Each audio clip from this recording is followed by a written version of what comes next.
In today's video, I'm going to teach you how to change your email address on eBay. Whether you've decided to switch to a new email provider or you simply want to update your contact information, changing your email on eBay is a straightforward process.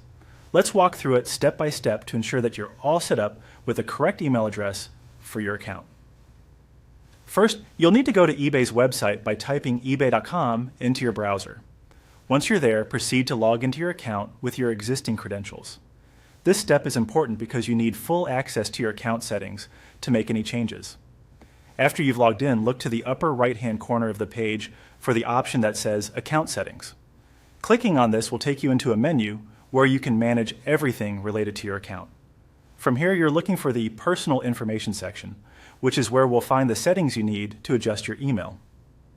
Now, in the Personal Information section, scroll down until you find Contact Info, and then locate the email address section. Next to your current email address, you should see a small option that simply says Edit. Go ahead and click on that.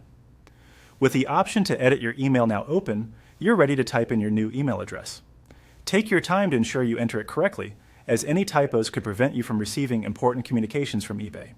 Keep in mind that your email address serves as a key contact point, meaning this is where eBay will send notifications, and it's also linked to any transactions you might have pending. After entering your new email address, look for the Save button to confirm your changes. As an important security step, eBay will send a confirmation code to the new email address you provided.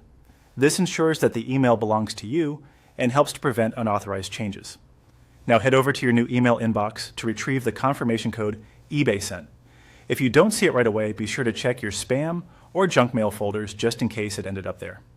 Once you have the code, go back to the eBay website where you left off and input the code into the provided field. You're almost done now.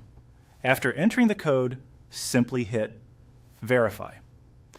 By doing this, you're telling eBay that you have access to the email and can indeed make use of it for your account. And that's it. You've successfully changed your email address on eBay. Make sure to update your records of this change, and from now on, all eBay-related emails will come to your new address. Thanks for watching, and I hope you found this guide helpful.